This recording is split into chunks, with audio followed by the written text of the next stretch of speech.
Getting close to game day, y'all. Thanks for being with us here on DawgNation Daily, the daily podcast for Georgia Bulldogs fans, presented by Marco's Pizza. I am Brandon Adams. Excited about today's show. David Green later on, the former Georgia quarterback. Couple things we'll get into with David, both what it's like preparing for an opponent on Saturday you're not super excited about, and maybe thinking ahead to a game in which you are very excited about, like what Georgia faces next week against South Carolina. David will give us perspective on all of that. And a lot of fun in between now and then. Maybe sort of a squaring off between various factions of experts, ESPN versus Las Vegas here. I'll explain that off the top. I'm glad you're with us. DawgNation Daily, presented by Marco's Pizza, begins right now. From DawgNation.com, this is DawgNation Daily, the daily podcast for Georgia Bulldogs fans, presented by Marco's Pizza. Here's your host, Brandon Adams. Coming up in a couple of minutes, I'm going to explain why, and this is maybe a little shocking to say here, but I'm not quite as excited about the game against Austin Peay as I was. I'll sort of explain my thought process on this, and you can tell me if you think I'm all wet or not. We'll do that coming up in just a couple of minutes. Before that, though, kind of straight off the top here, one of the things I've been sort of fascinated about thinking about this week as Georgia gets ready to play Austin Peay on Saturday is how much things seemingly have changed for Georgia over just the course of a couple of seasons. If you go back to 2016, Georgia's in this really close call with Nicholls State. And at the time, and unfortunately, it just didn't seem like Georgia was capable of dominating an opponent like that they were supposed to dominate. Now, I also think that Kirby Smart was trying to send a message to his team that day somehow, being physical, running the football, laying the foundation for some of this success that Georgia would later on enjoy.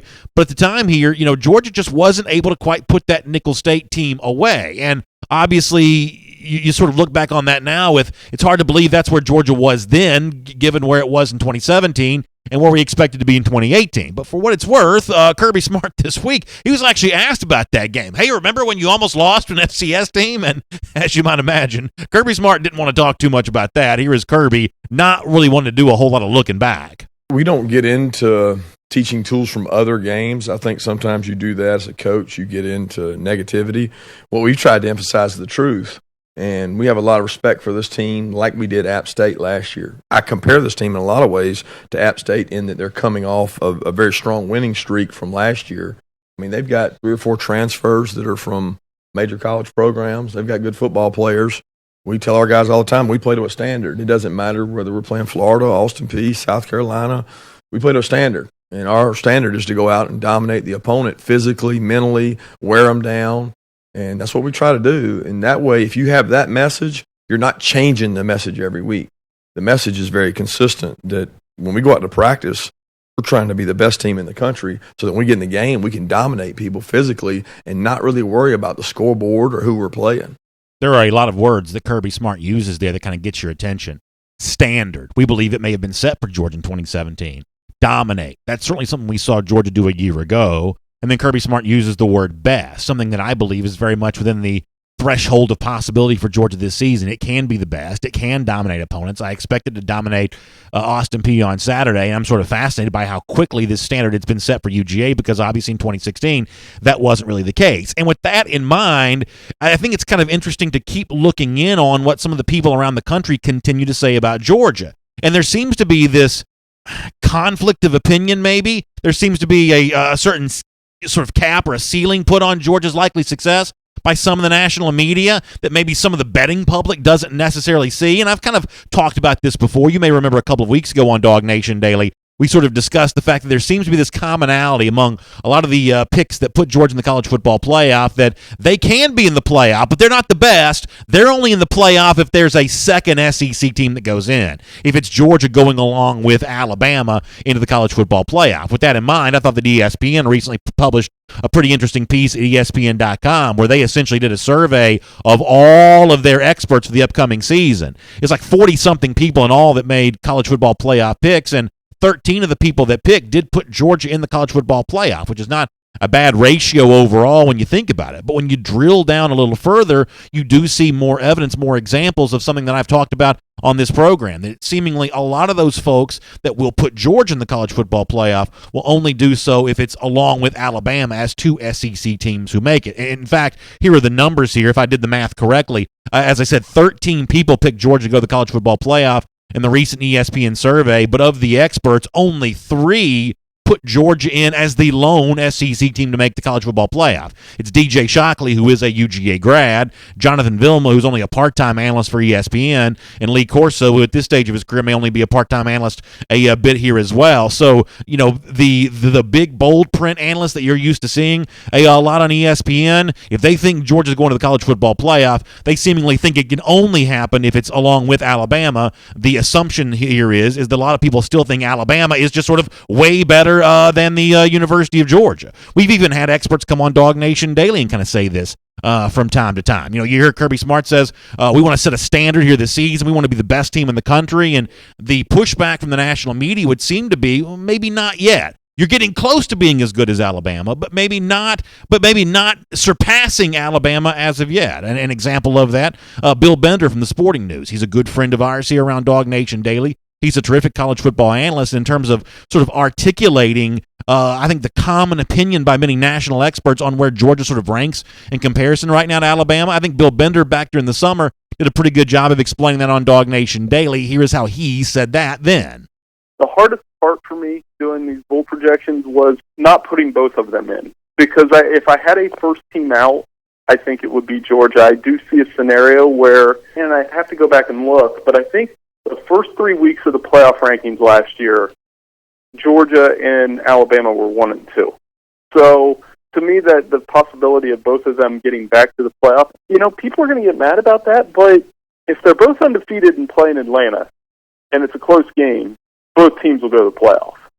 Listen, my very succinct point on all this, and I understand, Bill Bender's point that maybe there is a chance that both these teams make it again. They're obviously potentially on a track to win at least 11, maybe 12 regular season games. I don't so much have a fault with Bill Bender from the Sporting News, but I do have a fault with kind of the common opinion as expressed by many of these ESPN analysts. And, of course, if you're not a Georgia fan, you'll just say this is bias coming from the host of DawgNation Daily. Be that as it may here, I think that Kirby Smart has earned the right to speak the way that he spoke in the clip that we played earlier. It does appear that a standard's been set at Georgia. Georgia has dominated enough opponents, and frankly, it is in that conversation to still be the best in the country this season that maybe some of the doubts about Georgia that it can only make the playoff if it's a second SEC team. It can only make the playoff if something happens with the prohibitive favorite Alabama. I just think that stuff is just flat wrong. And I think it sort of goes to the mistake that media makes oftentimes. When you see a close game in one year between two teams, that assumption the following year that if those two teams played again, you'd have the same outcome. I don't know that's necessarily backed up by data. And to sort of validate my point even more, I was listening to, speaking of ESPN, I was listening to one of those ESPN podcasts this week. It's called Behind the Bets, where they talk to a lot of like Vegas-type experts and people who sort of either, crunch this stuff from the analytical perspective with the numbers or just sort of follow the betting trends on this. And there's a guy like John Murray who works for the Westgate, which is one of the big sports books out in Las Vegas. And what John Murray told the ESPN folks on Behind the Bets here this week is that if you're thinking that maybe Georgia is deservedly an underdog to Alabama, apparently some of the smartest folks in Las Vegas don't necessarily agree. Here is how John Murray said the relationship between Alabama and Georgia is compared from a Las Vegas perspective right now. Alabama's schedule sets up very favorably. Outside of that Auburn game, there's a chance that they'll be an over 2-touchdown favorite every week this season. But Georgia potentially looms in the SEC championship game. Georgia's a team that I know some wise guys out here say is the best team in the country. Some wise guys out in Las Vegas think Georgia has the best team in the country. Now, I can't prove that's true, and I don't know that I feel confident that Georgia indeed will win the national championship in 2018. But for the laundry list, the long line of ESPN experts who sort of lined up to say, Georgia, not quite as good as Alabama yet, I think a lot of that's being said way too soon. There's way too much unanimity when it comes to the opinions from many of these experts. The bottom line for me is I do expect Georgia to dominate Austin Peay on Saturday. Nobody will be surprised by that. But a lot of that same domination that you saw from Georgia against some of its SEC East foes a year ago, I think you'll see a carbon copy of that again in 2018 here as well. And maybe by the end of the season, it's these Vegas wise guys' opinions who get validated, that maybe Georgia really was the best all along. My name is Brandon Adams of DawgNation Daily, the daily podcast for Georgia Bulldogs fans. We're presented by Marco's Pizza. We're glad you're with us. Live on video, 10 a.m., Facebook, YouTube, the DawgNation Twitter feed, on the radio at noon, on Athens Sports Radio 960 The Rev, and in podcast form, wherever podcasts can be found. Apple Podcast, the Google Podcast player for the Android devices, SoundCloud, the world-famous DawgNation.com. Just thanks so much for being with us. And thank you to Marco's Pizza for being with us here each and every day as well. You know, Thursday night is tonight. You got some football on the screen. You got, Purdue, Northwestern. You got Georgia State and Kennesaw State locally, although I don't know if that's on TV or not. There's another game, too, I'm not thinking about. There's a few games. Sit down in front of your TV and watch it with some Marco's Pizza. You can get 2 medium, 2-topping pizzas right now for $6.99 each. It's every store, every day, the Italian way. So say hello, Primo, with 3 cheeses blended together on the authentic Italian crust. The Gianmarco family recipe sauce. Boy, I get hungry even thinking about it. And I look forward tonight to sitting in front of the TV, maybe enjoying a little Marco's Pizza. Go to marcos.com, and tonight you can do the same thing. Let me also say this. A lot of you have been asking, okay, B.A., tell us about your first Marlowe's Tavern broadcast of the upcoming season, because we know we're going to be doing a bunch of those this year, and I'm really excited to let you know that this kicks off for us on Wednesday. Now, there's a lot about this I can't tell you yet. We're going to have a special guest, and I'm really proud to sort of announce that, introduce that to you, but I'll do that later. What I can tell you for right now, though, is Terrapin Brewery is going to be on hand. They were great fun last year for our sort of kickoff event there at Marlowe's Tavern. They're going to have the Big Green Egg fired up out there on the lawn right there in front of the Marlowe's in Dunwoody. And if you show up wearing your red and black, you get a free appetizer as well from off the Marlowe's menu there. So it's this upcoming Wednesday from 6 to 8 p.m. It's the Marlowe's Dunwoody location. That's 1317 Dunwoody Village Parkway. So please check that out. We'll be there this Wednesday from 6 to 8 p.m. for our DawgNation Big Game Preview as we look ahead to the Gamecocks there on that following Saturday. That's this upcoming Wednesday. Marlowe's Dunwoody, 1317 Dunwoody Village Parkway. Please make plans to attend that one. Okay, we'll have David Green on the program in just a moment. Before that, though, let me pay off on something that I mentioned a moment ago. So I have been over the moon excited about Georgia-Austin Peay all Saturday just because it's the start of the 2018 season. But as we get a little closer here, I start to think, wait a second, is this going to be as fun as I want it to be? Because, pardon the bad grammar here for a moment, but I was thinking yesterday about this game. Hold on a second. Kirby Smart ain't going to show nothing in this game. This is going to be, with South Carolina looming the following Saturday, this is going to be the most vanilla game plan of them all. I mean, we're not going to see a lot of those showcase players the way that we want to see them. And I think if you listen closely to what Kirby's been saying this week, I think you do get a hint that indeed this may be kind of the thought process here. Let me start with the question that Mike Griffith asked Kirby Smart during one of his press availabilities here this week. With a veteran quarterback, with kind of a, plethora of playmakers. We're going to see Georgia throw the ball more in 2018. Well, Kirby gives you a hint here that I think we'll build towards in terms of this conversation. Here's Kirby on whether or not Georgia will pass more here in 2018.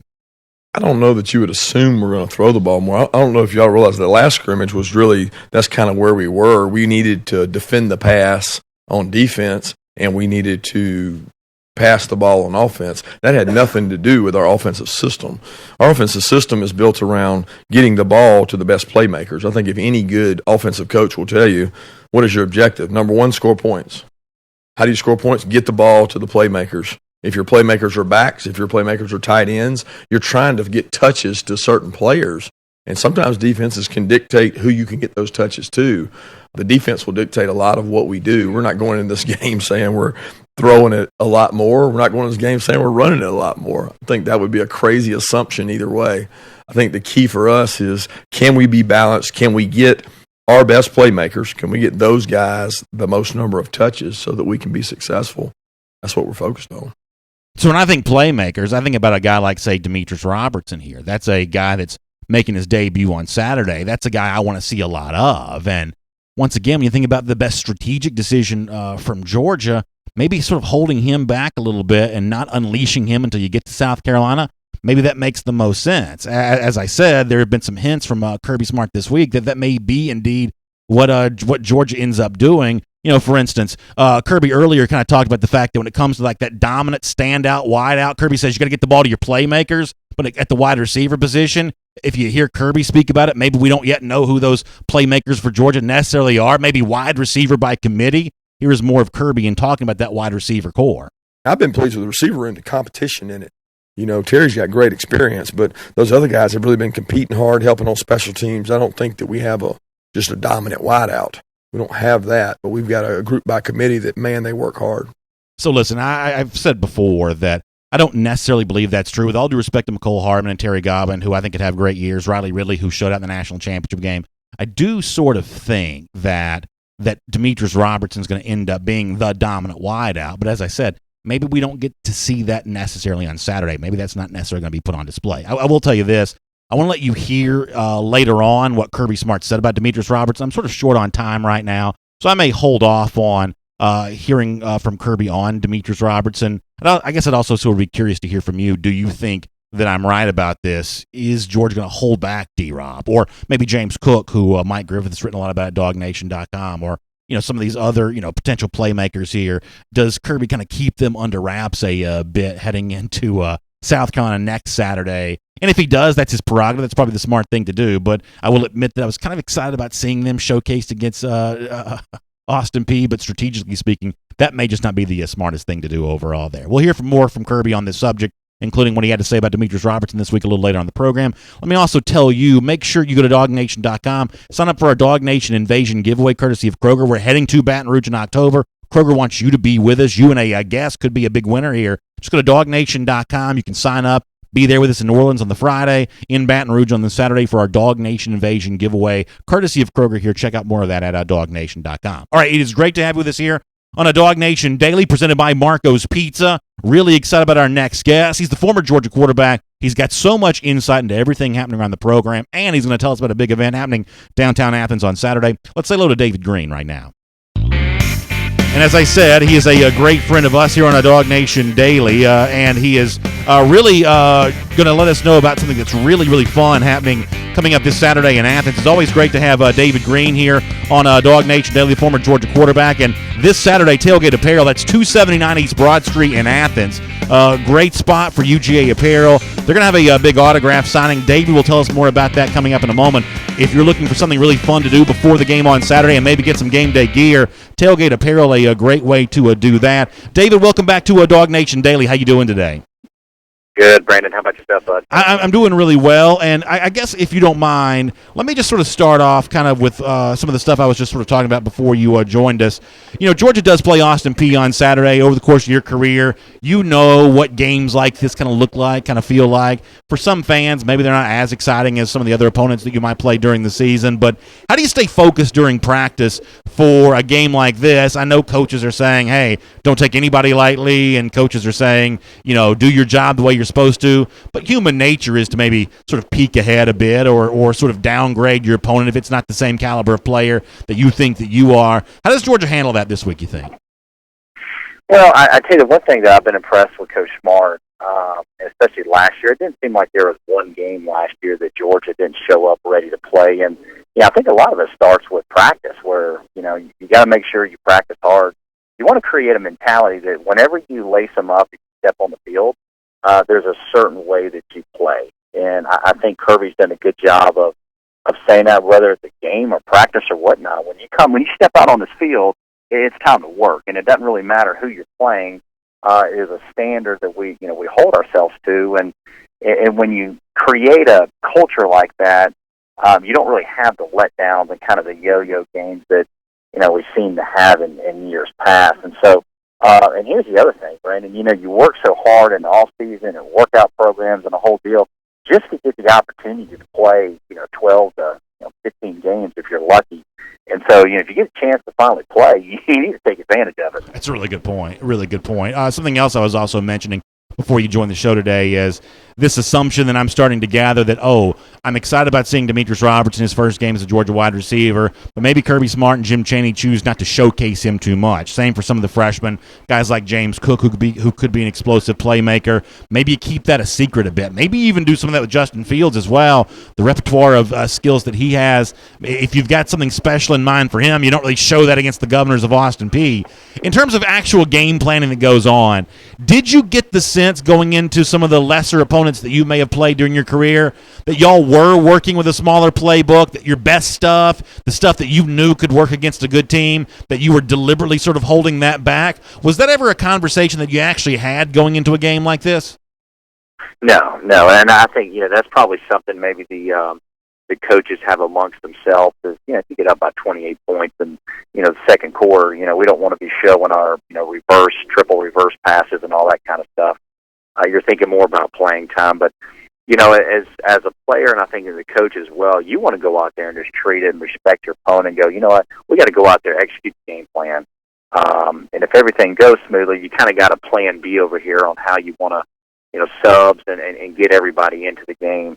But if you go in there, thinking I'm just going to go out here and just roll out here on the field and get to an easy W, that's not always the case. And I know Kirby doesn't coach that way. He doesn't even allow his players to think that way.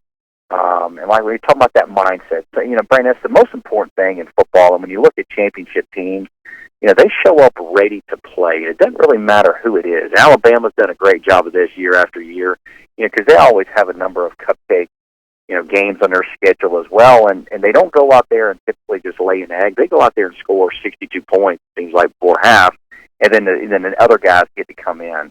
And to me, that's one of the biggest differences in teams that are championship caliber and the guys that are just good teams, is that mindset of just when I go out there and it's time to play, it doesn't matter who the opponent is, there's a way that we play.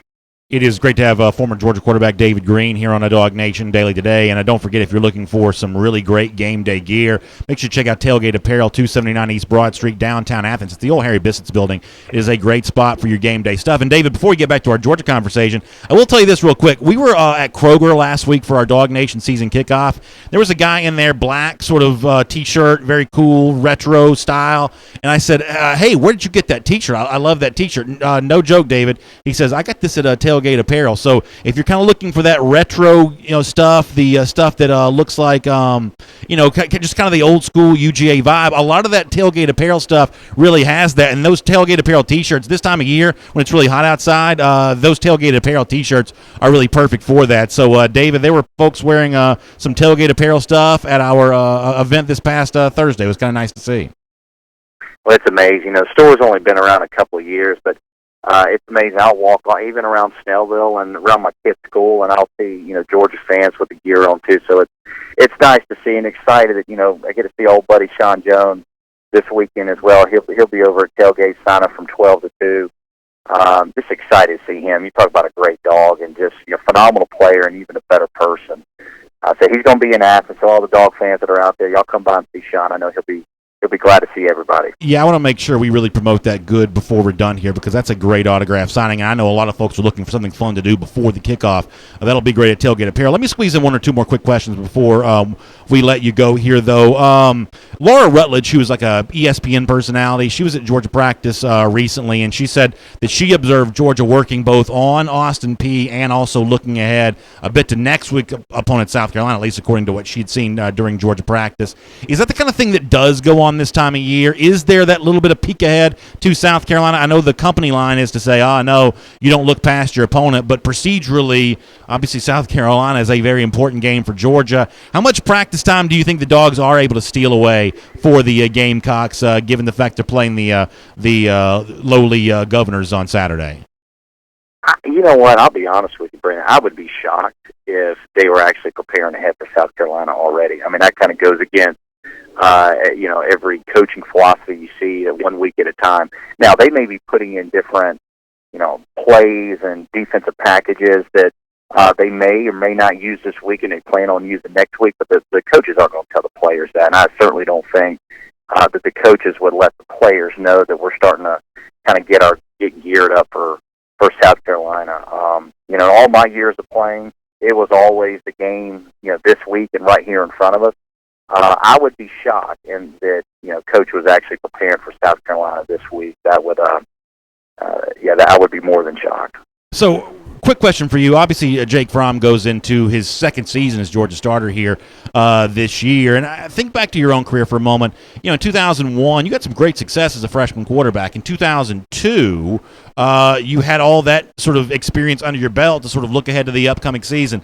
Were you less nervous for, I guess it would have been Clemson, the season opener in 2002? Were you less nervous in that game than you would have been fast forward the year before as you were, playing a lot early in your freshman season? Was there a difference in how your, butterflies felt, your mindset felt? What was it like from 2001 to 2002 after having played a good bit of football as a redshirt freshman in your case?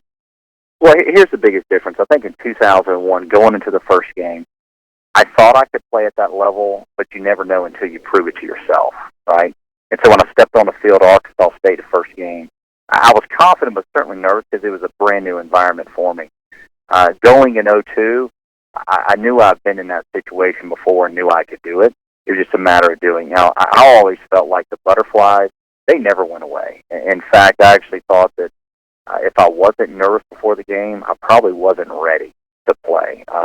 Not nervous in the fact that, I'm afraid of what's going to happen, but just the, anxiety of, hey, this thing's about to go down. And I always felt like, look, the butterflies, that was a good part of the game, because it knows your body's getting heat up, you're mentally getting ready to go. And so the butterflies were really there my whole career.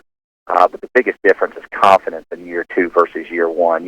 Knowing that you can do it versus thinking you can do it is a big difference. All right, you mentioned this a moment ago. This is one of my favorite things, and it's one of the reasons why I'm so glad we get to have a chance to have you on DawgNation Daily, because I hear from people all the time that are asking about, hey, are there any autograph signings on Saturday? Or is there any chance to sort of meet a former UGA player? And as we discussed last week, Sean Jones is really one of my sort of favorite players from your era at UGA because he was a great guy. He had some great success both at Georgia and at the NFL level. And this Saturday, Dog fans have a chance to meet him there at Tailgate Apparel right there, 279 East Broad Street, downtown Athens.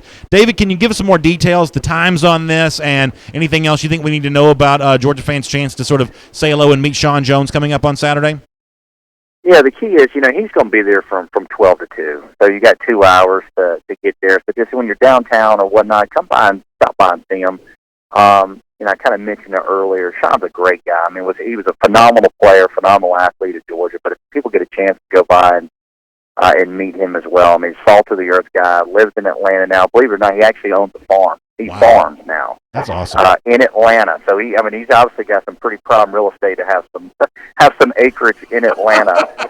But farms. But as a farmer, so I think it's really neat. Just a first class guy, and I think the Dog fans will really be excited to get a chance to see him again. Oh, that's really good to hear, David. Thanks so much for being with us. Hope you enjoyed the start of the 2018 season. We'll look forward to speaking to you soon, and I know a lot of Georgia fans looking forward to seeing Sean Jones on Saturday. We'll talk to you later on. All right, buddy. Thank you, Brandon. All right, really good stuff there from David Green. Make sure you check out Sean Jones, 279 East Broad Street in Athens from 12 to 2 on Saturday for a really great time. I think that, for a lot of you that have kids, too, this is sort of the perfect thing to do, right? Because you can get in some air conditioning, sort of get out of the tailgate heat. Early in the season, these tailgates can be really hot. So you can get some air conditioning. Say hello to a former UGA great. And I told you this before. That 2003 Georgia-Tennessee game where Sean Jones scoops the up the fumble and takes it in for a score. Back then, beating Tennessee on the road was a big deal. Georgia had not done a lot of that. Had won the previous time in 2001, but before that, it had been a rough go against the Vols, so it felt really good to see Georgia get the blowout win in Knoxville back in 2003, and Sean Jones was a big part of that. All right, I've got more coming up in a moment. Can I do this, though? Can I sort of finish off a conversation that I had started a little earlier? So for our radio audience or video audiences just joining us, one of the things I'd said before is I have been kind of over the moon excited about the upcoming season, but maybe also thinking just a little bit about, well, now that you're sort of getting to a couple days before the game, is Georgia really going to showcase everything it has offensively? And I sort of talked about the idea of the playmakers. Are you going to get a James Cook involved? Are you going to get some of these other weapons? Justin Fields. You're going to show everything that Fields is capable of, given the fact that you might want the element of surprise on your side against South Carolina next week. And another guy that kind of comes to mind for me like that is Demetrius Robertson. One of the things that that we talked about a couple of minutes ago was I think the door is open for Georgia to throw the ball more a little bit this season. I think some of Kirby Smart words sort of validate that they're going to try to get the ball to playmakers. But when it comes to that wide receiving core, Kirby says it may still be wide receiver by committee. He says himself, and we played the audio a few minutes ago, I don't know that we have a true dominant wide receiver. And, I've made my case many times, and maybe I'm proven wrong. I've been wrong before. That eventually I do think Demetrius Robertson, because of his status coming out of high school, because of the stats that he put up as a freshman All-American at Cal, I do think that he has a chance to be that dominant wide receiver. But the question I keep coming back to is, will we see evidence of that on Saturday? Is that sort of best kept under wraps until you really need it on the road against an SEC opponent like South Carolina?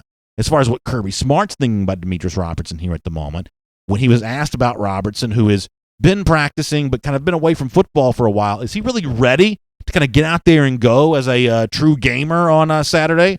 Well, Smart filled us in on some of the details involving Demetrius Roberts, and here he is. Yeah, he's definitely ready for game action. I don't know if he's in the shape that he would tell you he needs to be in, but we're not talking about the guy playing 70, 80 snaps either.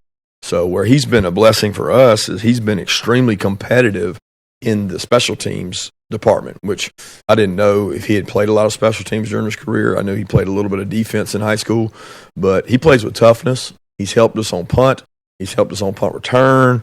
He's helped us on kickoff return, and then he's also been a quality wideout for us. You know, with these knick-knack injuries we've had with the wide receivers, he's a guy that's pushed through and done a really good job for us. I feel like over the last 2 weeks, he's gotten his legs back under him, so you see some of the juice that he had from the beginning, but he's probably still not where he needs to be as far as from an off-season conditioning standpoint. Listen, I got nothing but love and respect for Kirby Smart. But Demetrius Roberts did not leave Berkeley, California to come to UGA to tackle punt returner. That is not why he came to UGA. Now, I have also been on record before saying I want the 11 best guys out there on every special teams play every single time. Zamir White, who's unfortunately now injured, included. I want the 11 best guys. I've got no problem with D-Rob in that role. But Demetrius Robertson came to Georgia to catch touchdown passes, and I do eventually think that's what's going to be displayed. Last year, the leading receiver for Georgia was Javon Wims. I think he had 7 touchdowns. I think that Demetrius Robertson gets at least that here in 2018, but maybe it's sort of wise not to put a lot of this on display in week 1, which maybe makes that season opener against Austin Peay a little less entertaining, but maybe strategically it's the right play to make. I guess the overall sort of bottom line to this is some folks had asked me the other day what my score prediction was, and I had said at the time, I think it'd be great if Georgia could get 50.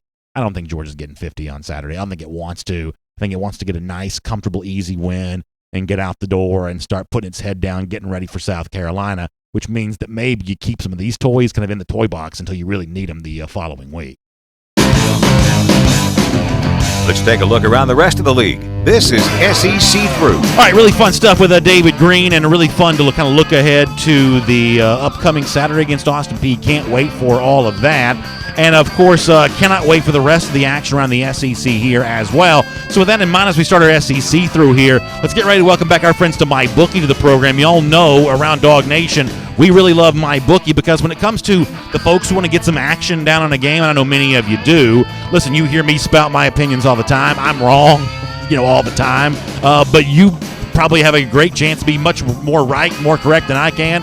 And when you are right, you have a chance to get paid. And the reason why here at DawgNation that we love MyBookie is because they offer those fast, no-hassle, easy payouts. You play, you win, you get paid. It's as simple as that with MyBookie. And right now, to kind of kick off the 2018 season in style, MyBookie's got a great offer for DawgNation Daily listeners and viewers. Use the promo code DawgNation. Find MyBookie online and use the promo code DawgNation.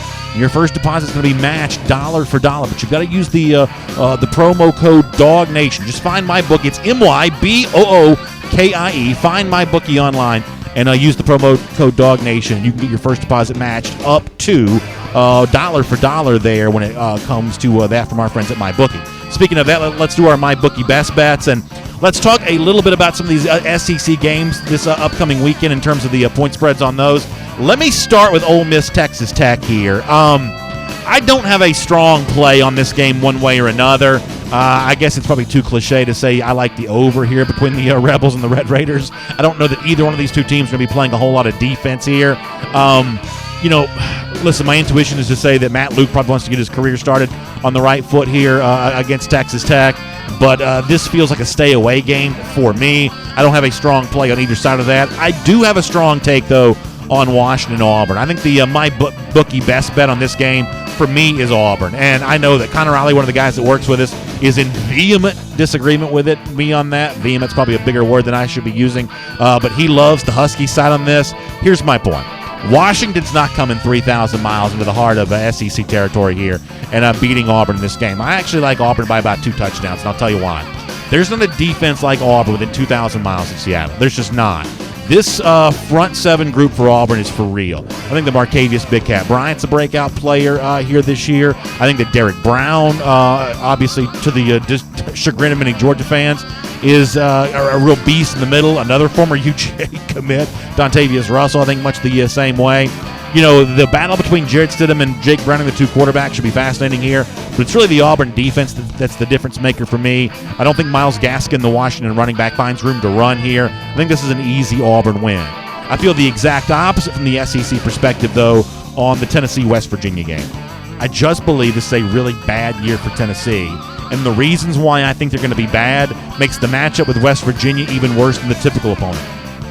If you want to go back and listen to that Vols coach Jeremy Pruitt talked about his team during the spring, I don't think he thinks he's very good defensively. Now, he's gotten some help with some of the summer arriving freshmen here, but even with that, this is a pretty thin group. I mean, take a look at that defensive secondary for a moment. There's a guy like Alante Taylor, who, once again, Georgia recruiting fans will remember, Dogs were at one point in time interested in, but back on the high school landscape, Taylor couldn't decide if he was a wide receiver or defensive back. Probably wanted to be a wide receiver, and he may start at defensive back for Tennessee on Saturday. Are you telling me that Will Grier, who may be one of the Heisman Trophy favorites, would love to showcase that on a national stage? Are you telling me that Grier won't be looking to pick apart a freshman like Alante Taylor, not a full-time defensive back, at least in his past, starting his first game in a neutral side environment like that? I think West Virginia blows out Tennessee. Vols are a 10.5-point underdog already, but I think that's actually a fairly easy cover for West Virginia. I do not like the SEC side in this game. I think the Mountaineers are the MyBookie best bet. I don't have a strong play in Louisville, Alabama either. It's a big number. Obviously, I'd love to see Alabama in a situation where it's kept close here. I just don't feel, very, very big about that one way or another. I'm assuming Alabama wins. I'm assuming it's easy. With the point spread, I guess I'd probably stay away from that altogether. But once again, though, to kind of close out our MyBookie Best Bet segment here on a DawgNation Daily, I have really strong feelings about Miami LSU. And I think this is an example of where the public has just been really wrong about the Tigers. And this is relevant because Georgia goes to Baton Rouge in October for the DawgNation Invasion once again. Here's my issue. The long-term trend for LSU is down. But that does not mean that sort of game to game and over the course of this season that things have to be terrible. The fact of the matter is Dave Aranda still has control of that defense, and they've got a lot of talent. Devin White, maybe this year's version of Roquan Smith in the SEC. He is a very good inside linebacker. Braden Fajoko is the transfer from Texas Tech at defensive line. I think he's a top-flight player. I think that LSU is going to have a very typical LSU secondary. Plus 3.5. This is a game that I think that LSU wins outright. I think they pull the upset against Miami on Saturday. It's probably a low-scoring game, but even with that, I think the over-under total at MyBookie, and don't quote me on this, but it's somewhere like 47 or so. Even with that, I'm almost tempted to not even go under on this, just simply because I think that LSU may be looking to showcase some of those wide receivers a bit. The bottom line is I think that LSU is the MyBookie best bet for Saturday. Or actually, that's a Sunday game. The MyBookie best bet there, I think as a 3.5-point underdog, I think they go out and win the game outright against Miami. That's our MyBookie best bets here on DawgNation Daily. And if you want to get your own best bets down, then you want to find MyBookie online and use the promo code DawgNation. You can get your first deposit matched dollar for dollar. With that said, and as we wrap up our SEC through, let's get our attention back to the Georgia Bulldogs here and what's going to happen on Saturday against Austin Peay here on DawgNation Daily, presented by Marco's Pizza. And, I sort of spoke earlier about some of the offensive newcomers that we may or may not get to see a whole lot of on Saturday. There is a guy on the defensive side of the ball that, listen, I think one of the most underrated additions for Georgia, and the reason why you even have underrated additions is because Georgia adds so many players. You bring in a 5-star wide receiver like Demetrius Roberts, that's going to get a lot of attention. You bring in the nation's #1 recruiting class, that's going to get a lot of attention. And once you start sort of spreading your attention all out far and wide, you don't give enough attention to sort of every newcomer. And a guy that right now is not getting enough attention, I believe, is the former Notre Dame defensive lineman Jay Hayes, who arrives at Georgia here as a graduate transfer. I just think Hayes is going to be a big part of Georgia's plans this year. And not to toot my own horn because I'm wrong about plenty, but when Hayes committed, I was sort of pounding the desk here on DawgNation Daily then saying, this is a big deal. This is a guy that Georgia is going to use. It's the position that Georgia needs more bodies at, probably more than any other spot.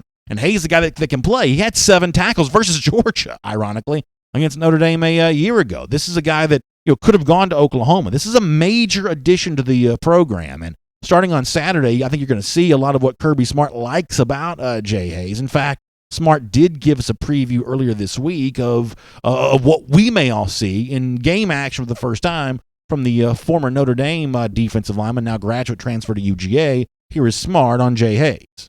Jay's provided us some much-needed depth. I think Jay gives us a lot of quickness on the front. He's a guy that does movements well, plays good at the point of attack. He's been an asset from an energy and effort standpoint. I compare him to Ledbetter, where he chases the ball, he runs to the ball, he plays really hard.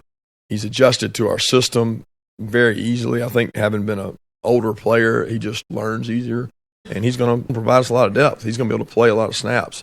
So, listen, there are about three things from what Kirby Smart says there that I think are really important to keep in mind about one of the reasons why I think that Jay Hayes may help Georgia have a pretty good-looking defense here in 2018. First of all, Hayes seemingly is in keeping with what Smart seems to be pursuing a lot right now and the Georgia assistants on the recruiting trail. They like smart players. Smart players are just easy to coach. Here's a guy that was probably doing some different things with Mike Elko a year ago at Notre Dame than he may be doing with Mel Tucker here at Georgia, but the adaptation takes place quickly because smart people adapt well. Jay Hayes, good academic school like Notre Dame, probably pretty smart. It seems like he's working his way into Georgia here pretty quickly. That's what you need to do. You need that easy transition for a guy that's got limited eligibility. I also take it seriously if Kirby Smart says this guy's kind of like Jonathan Ledbetter. That's as good a compliment as you can give anybody when it comes to the Georgia defense right now, because Ledbetter is going to be just crucially important to Georgia. For Kirby Smart to say, yeah, this guy's a little bit like Jonathan Ledbetter, that's a pretty significant compliment for Hayes to get. Another reason why I think that Hayes is going to be a household name by the end of the season. But then more specifically from sort of a football standpoint here, the other thing I think you like about Jay Hayes, and Jeff Sintel and I actually spoke about this a good bit yesterday on Before the Hedges, presented by Kroger. It's the weekly recruiting show that he and I do at 3 p.m. Eastern time on Wednesdays. We were talking about this sort of new world for defensive linemen. You see a lot of this in the NFL where NFL defense is just getting small. It's that lateral quickness that seems to be valued because of how versatile and sort of multiple formations you're seeing from offenses now. But you can't just have big giant defensive linemen. You got to have guys that can run a bit as well, sideline to sideline. And I think a lot of the guys that Georgia's pursuing for its 2020 class, the defensive line position, are examples of that. I think that Jay Hayes may be an example of that on the current roster. You want big guys that can stop the run, but you also want guys you don't have to take off the field when you think the offense may be trying to throw you a curveball. Jay Hayes is one of those guys. So we'll probably see a good bit of him on Saturday, and maybe foreshadowing a guy that could make a big impact in the bigger games that Georgia will play later on this fall. All right, really fun episode of our program today. Really appreciate you being with us. Always great to have David Green. Make sure you check out Tailgate Apparel coming up on Saturday for the Sean Jones autograph signing. That's going to be really good there. And I mentioned Jeff Sintel and I Before the Hedges, presented by Kroger. What a great show that was yesterday. Kendall Milton, the 5-star running back for the class of 2020. We heard from him live on the program. One of those defensive linemen we just discussed a moment ago, Jamil Burrows, had a chance to see a great video interview that Jeff Sintel conducted with him. And how about right off the top of the show, Nakobe Dean, the 5-star linebacker, has some real affection for Georgia, and he explained that to us. It's kind of cool to hear that on Before the Hedges yesterday as well. So if you're not watching Before the Hedges on Wednesdays at 3, you need to make sure you do that. And, of course, we'd love to have you sign up for our DawgNation Invasion giveaway, courtesy of Kroger as well, at DawgNation.com. But don't forget, around here we're Gator haters. 58 days from now, Georgia beats Florida again. It's our Gator Hater Countdown. We'll see you tomorrow on DawgNation Daily. And on video, we will take some of your comments. If you would like to chat about anything from today's show, do y'all agree with me that Georgia's going to get pretty vanilla on Saturday? I guess I'm a little disappointed about that, but that's probably the right thing to do. I'm also very high on Jay Hayes here. He's one of the guys that, and here's where there may be some disagreement. I just think Hayes is like a sure thing, right? I mean, if you're good enough to play at Notre Dame, then you're probably good enough to at least contribute at Georgia. And I'm not telling you he's going to come in here and win the whatever the defensive line National Player of the Year award is. I'm not going to tell you he's going to come in here and do that. But in terms of being a guy you're really glad you have, and one of those guys that his name's in that comment section because that's how I always tell who's popular. It's like when I look at this Facebook comment section or this YouTube comment section, whose name just keeps popping in there over and over and over again. My guess is by about middle of October, Jay Hayes' name's going to be popping in there a whole bunch. Jackie, Patzios Hall Pierce asked a good question. What number is Hayes wearing? Isn't he is he wearing a weird number? All these guys wear. Jeff Sintel had a good number on this of the day, that there are 37 players at Georgia wearing 1 through 20, which mathematically seems like a very difficult thing to do. But we'll look that up. We'll find out what number Hayes is wearing. because the honest truth is I don't remember, but I feel like it's a weird number. All these guys seem to wear weird numbers now. Chris Brandon says, I think we can dominate out of our basic package offensively. So, yeah, and maybe, Georgia does enough to sort of dominate with that, but he's wearing 6. No, 7. He's wearing 7. So, yeah, I knew it was some sort of weird number. So, Jay Hayes wearing 7, I guess following the footsteps of Lorenzo Carter there a bit, although kind of a different kind of player. But 7 for Jay Hayes. Carl Sawyer says that Hayes could help Trey Scott in recruiting if he gets drafted. Yeah, he very well could. Terrence Eberhardt also helping us out with the number 7 there on that. Christina Leona Brown asks a good question. She says, how is Richard LeCount doing, and are we going to see him this Saturday? I think we'll absolutely see LeCount as a starting safety for Georgia, and he's really one of the guys that I'm rooting for the most on Saturday, just given kind of the attention that he's gotten here so far during the summer camp portion of practices. Kirby Smart, pretty explicit, in challenging LeCount to be a better player. LeCount will always be, and I think I speak for many of you when I say this, you'll always be one of those guys that we have, pretty strong affection for because of the way that he kind of corralled that 2017 class together, keeping those guys from taking official visits other places and just being, just a true leader for that that recruiting class. So from that standpoint, I'm rooting for him big time. And also, I thought when he faced the reporters the other day, being asked questions about what Smart had said to him, I thought he was a class act there. So I really hope that LeCount has a big game on Saturday, a big season. Jay Wise asking me about my score prediction. So this is, that question was sort of in reference to, kind of some of the content that I did on today's show in terms of thinking that Georgia may go a bit vanilla on Saturday. I'm not thinking 50 anymore. Maybe 41 at the most, like 41-7, 41-3. I don't want to see Austin Peay get 2 scores, but I don't think Georgia, unless they just bust between tackles for like long runs, and I know that Elijah Holyfield, I think, did one of those during the scrimmage a couple of weeks ago, so that kind of stuff can happen. But apart from just some busted run plays that end up going for a real long yardage, I don't think Georgia's going to dial up a whole lot. I could see this being somewhere in the neighborhood of 41-3, 41-7, something along those lines. Philip Jordan Wells seems like he'd be happy with that, so that's good to know. Kivo Weir says, can't wait to see McCole Hardman on Saturday. That should be a lot of fun. Wally Roberts says, is the defensive line holding its own against Georgia's offensive line? And yeah, I think for the most part it probably has, although that's a really good offensive line to do battle with during practice. I know Kirby Smart had a lot of concerns about that group going back to the spring, but since then Georgia's added a little bit, right? If you want to go back and listen to some of the things that Kirby said back during the spring, it was a lot of, getting pushed around, not enough depth. But since then, Jordan Davis arrived as a summer enrollee. Jay Hayes shows up. I guess Devontae Wyatt was during spring, so you don't really count him in that. Bobby Bryant checking in from Hudson, Florida. Bobby, thanks for doing that. But there are a couple more bodies for that defensive line now, which I think makes probably practicing against that big Georgia offensive line easier. Josh Cartwright says 56-0. I'd be very happy with 56-0. James Crump says 49-0 at the least. So some of y'all are feeling pretty good about this, which is nice to see. Kibo Weir says, how about our punter? My assumption is that Jake Camarda will start at punter. And I said this, I was on with 960 The Ref, the sports radio station in Athens, which our show airs on at noon. I was a guest on their morning show earlier this week. And what I said was, and tell me if y'all agree or disagree with this, that Camarda may start as a freshman at punter, but that doesn't seem like a position that being a freshman is that big of a deal, right? I mean, you catch the ball and you kick it. And I don't mean to be flippant here, but that doesn't seem to be the kind of thing that you sort of learn how to do more of over the course of time. I mean, yes, I guess you got to get used to a punt block guy maybe running into your face here. But in this stage of the game now, I mean, the way the rules are kind of in place, there's not even that much of a punt rush half the time anymore. So I'm assuming that Camarda will be fine and a very good punter. Somebody also asked about Tyson Campbell. Ernie Feltz is kind of asking about the same thing here. That continues for me to be one of the biggest stories. For me is, if Campbell is ready to start, and if he's ready to start against Austin Peay, then he's going to, hold on to that job all season long, barring injury, I would assume.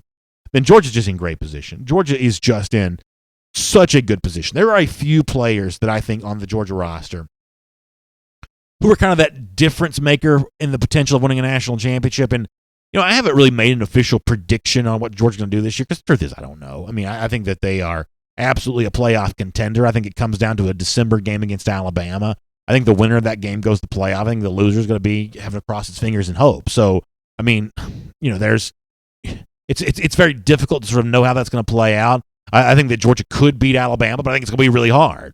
But if you want to talk about, sort of looking in from the perspective of sort of the from January of back on the season of how was it that Georgia got it done if it does win the national championship, seeing that other cornerback emerge is one of those things that I think leads to that. And I think that Tyson Campbell, with all due respect to guys like Mark Webb, who is just as tough as they come, supposedly, and guys like Eric Stokes, who seemingly has had a good enough camp that he's earned some praise from Kirby Smart, been seen working with the one some during practice. With all due respect to Webb, a converted wide receiver, and Stokes, a slightly less heralded recruit, your national championship cornerback is Tyson Campbell. And if he's not ready for that job yet, then it's just that's the way it goes. So it's a hard position for a freshman to play.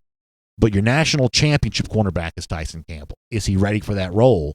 That's one of those really cool storylines to kind of watch unfold.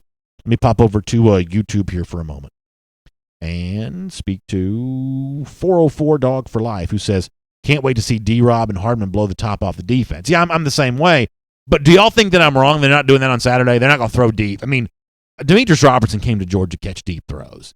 And, obviously during the red zone, Georgia's got to figure out what it's going to do for those Javon Wims back shoulder throws again.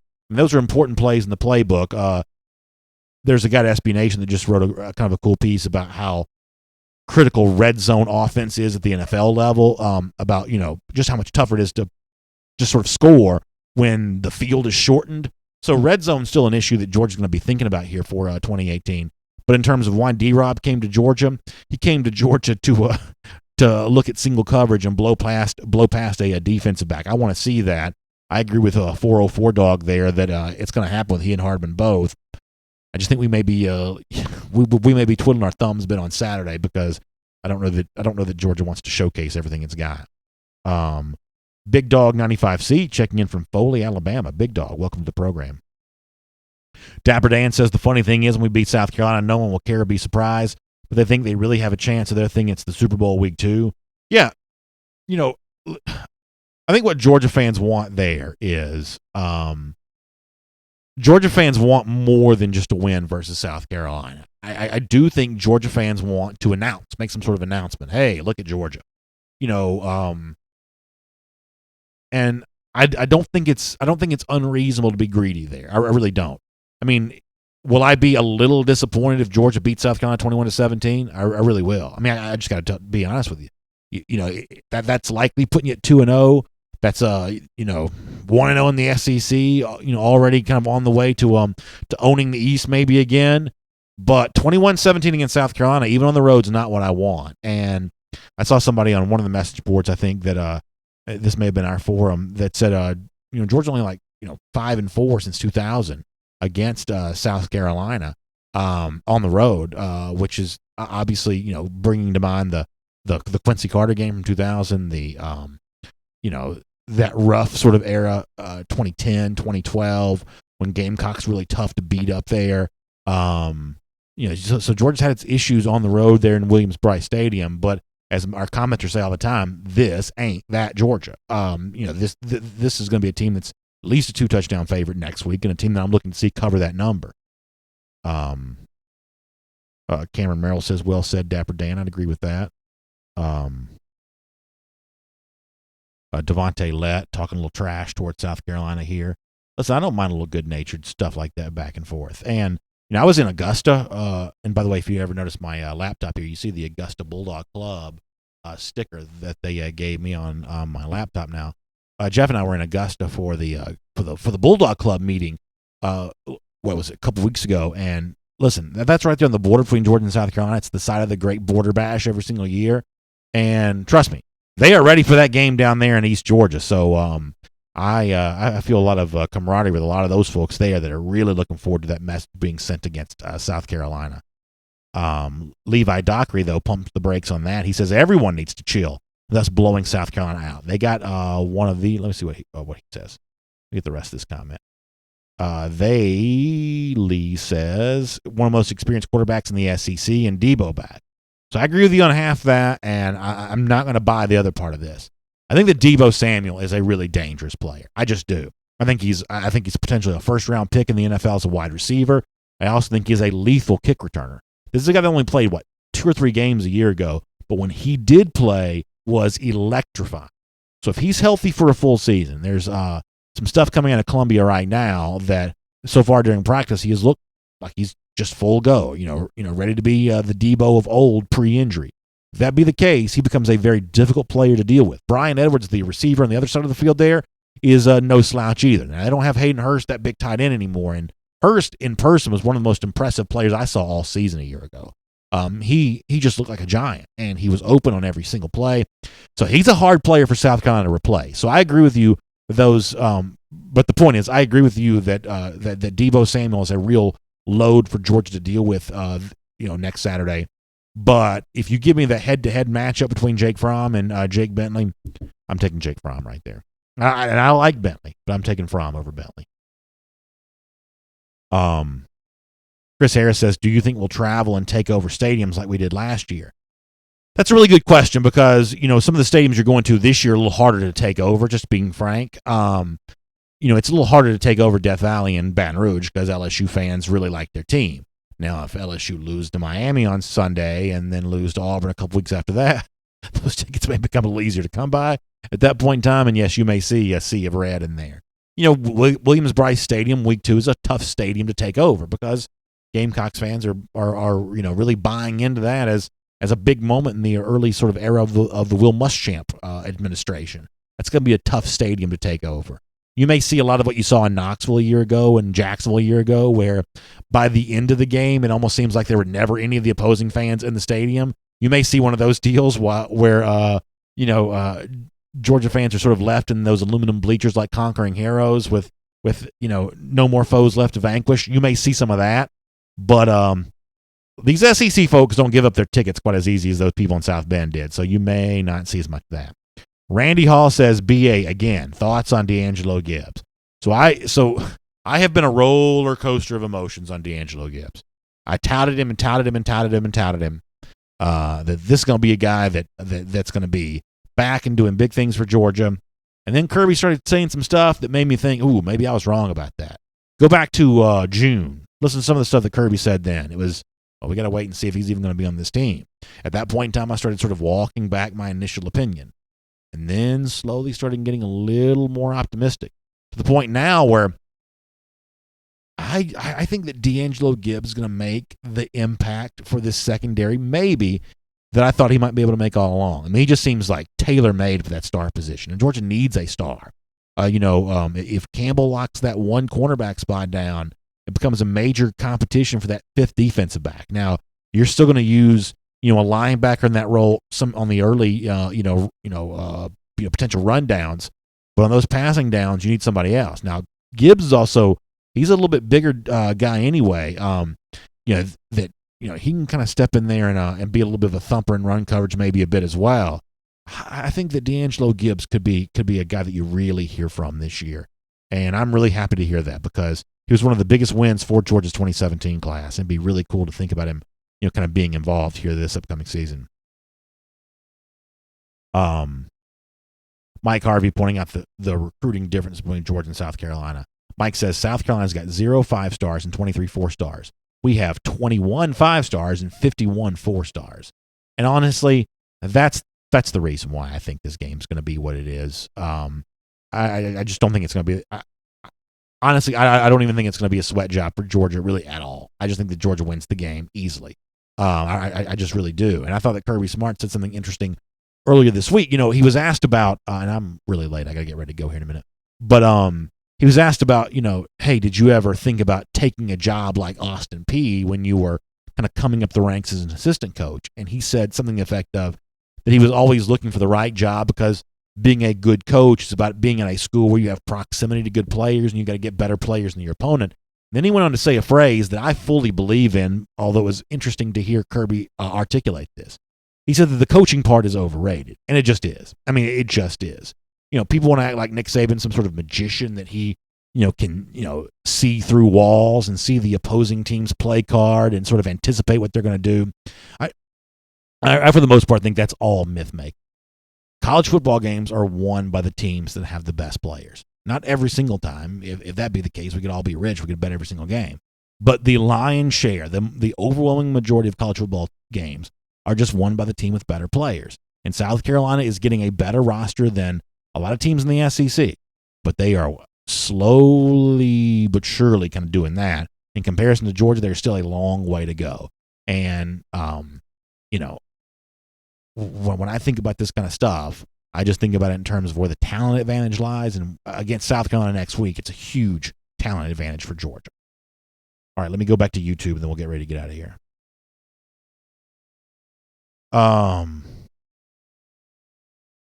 Al Clemens says, I disagree with the coaching being overrated. Look at Georgia the past 3 years. So, Al, with all due respect to Kirby Smart, who, by the way, is the one that said that the coaching part was overrated, with all due respect to Smart, if he were sitting here with us at this desk right now, he might like to see Eddie if he was. But if he was, I think one of the things that he would say is that the reason why Georgia has improved as much as it has over the course of the last 3 years is the way that it's upgraded its talent. I mean, look at how the offensive line has changed, for instance. I talked the other day about how special teams has evolved. Georgia was 97th in special teams in 2016, third in 2017. Just better players. You had 4- and 5-star guys tackling guys on kickoffs. That just changes everything. You also got a better kicker, but you just upgraded your talent. It is that upgraded talent that really makes the big difference here. And better players make coaches look smarter. I'm not telling you that Smart's not a on-field tactician. I believe that he probably is. But I believe that one of the things that makes him and Nick Saban and Urban Meyer and Dabo Swinney look like smart coaches is the fact that they have better players than virtually every single team that they play. I mean, frankly, if you watch Nick Saban against teams that have equal talent, you don't always see him look so smart. I think he, for instance, I think that he kind of micromanaged the situation with Lane Kiffin going back to the Clemson game in 2016. That's not such a smart look for Nick Saban there. But against a equal opponent, things can happen. Against Ohio State in 2014, things can kind of happen. You put a team that has even close to equal talent to Nick Saban. You don't always see this sort of magic coaching decision that sort of pulls the games out. But when you put Alabama, who does have overwhelming talent, against the average team in the country, then all of a sudden they're running roughshod over their opponents. But it's the talent advantage, I think, that matters more than anything else. But really good conversation on that. Really fun. Back over here real quick before we get ready to go. So anyway, we got to get ready to wrap up here and roll on. Are we good to do that? All right. So thanks for being with us. I will love to have you listen to the podcast. If you missed a portion of our regular broadcast today, it'll be posted on all the various podcast channels, including the world-famous DawgNation.com here coming up in just a moment. We'll have DN90 later on the day on the DawgNation video channels. We will have DawgNation Daily Live, presented by Marco's Pizza, back tomorrow morning at 10 a.m. Day before the game. That's always a fun show. And then a lot of coverage from Athens on Saturday. We'll tell you a lot about that tomorrow. So we are fully loaded and ready to go, and I'm glad you are too. We'll see you tomorrow right here for DawgNation Daily, presented by Marco's Pizza at 10 a.m. Y'all have a great day.